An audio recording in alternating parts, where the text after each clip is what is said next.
Think you need a fancy serger to make those elegant napkins you see from Williams-Sonoma? Well, think again. The real secret isn't the machine, it's the stitch, the settings, and the thread. And in this video, I'll also share the one little but very important thing that my students often miss when setting up their serger. Hey Serger Bees, I'm Sookie, your serger coach, here to help you build confidence with your serger, one stitch at a time. Today, I am showing you how to get a flawless 3-thread rolled hem using any basic serger.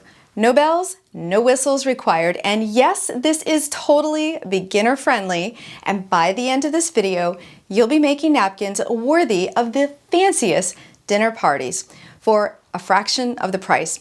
So grab your serger and let's get stitching. So what is a rolled hem? Well, it's a tightly wrapped stitch that encloses the very edge of the fabric, creating a clean, delicate finish that's perfect for napkins and scarves and any lightweight fabric.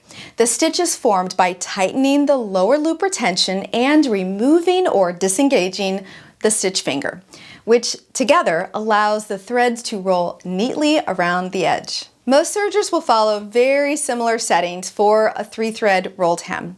But the best place to start is always your user manual, or if your machine includes one, a cheat sheet.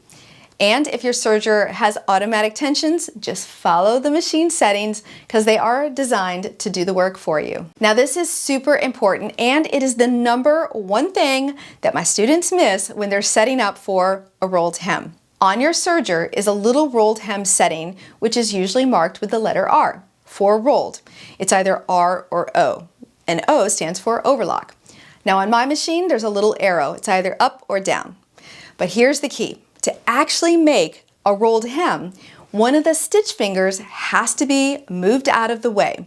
That's what allows the threads to roll tightly around the edge instead of laying flat. Depending on your model, this adjustment might be as simple as sliding or switching a lever, or it may require you to manually remove the stitch finger under the presser foot. Either way, your manual will walk you through it. And trust me, this is the step that will either make or break a rolled hem. Now on to the tensions and settings.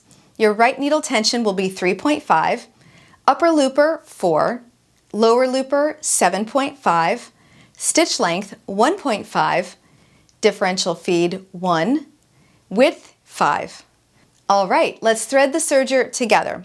For this hem, I'm using regular serger thread in the right needle and the lower looper, and something special in the upper looper.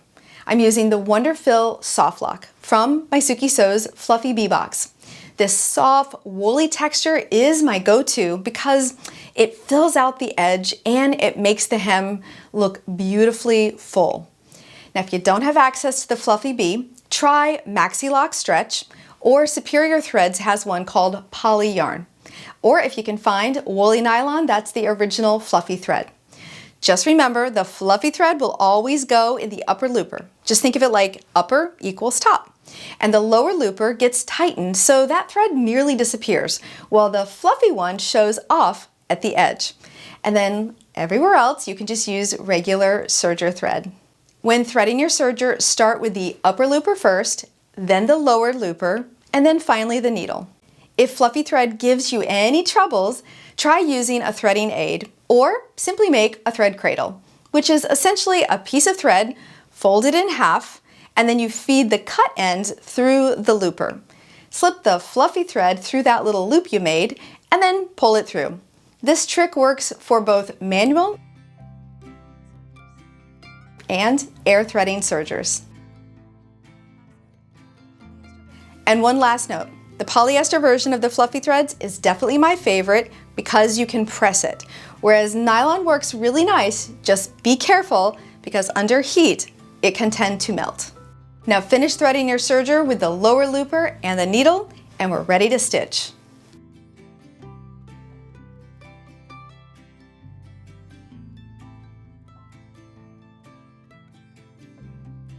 Now that your serger is threaded and ready, let's put these rolled hem settings to work on an actual napkin. Start by cutting your fabric into a square. The size is totally up to you, but if you'd like my Serger napkin cheat sheet, it includes not only the most popular napkin sizes, but also the exact settings and details from today's video. You'll find the link below, and when you download it, you'll also be added to my weekly Serger Loop newsletter. Today, I'm cutting mine at a 12-inch square, which is the perfect size for tea napkins. When you're ready to stitch, place the raw edge just in front of the presser foot and begin serging along one side. Let the blade just barely trim the fabric. Think of it as giving the edge a little haircut so the stitches can gently wrap around the edge. When you reach the corner, here's how I do it and how it's done in the industry. Stitch completely off the edge, then cut the thread tail, leaving at least an inch. You'll need that extra tail to hold on to when you begin stitching the next side.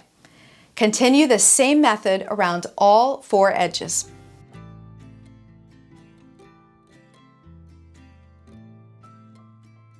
Once all 4 corners have thread tails, lay your napkin on a piece of paper to protect your work surface. Place a small dot of seam sealant, like fray check, on each corner and let it dry. After the corners are dry, you can trim the tails without worrying about your stitches coming undone or the fabric fraying. By the time you finish, you'll have a crisp, durable napkin with a professional rolled hem, just like the ones you see in high-end home decor stores. And if you enjoyed learning how to create beautiful rolled hems, I think you're going to love exploring the flat lock stitch. So check out that video right here. And until I see you next time, I hope you have a creative day. Bye-bye.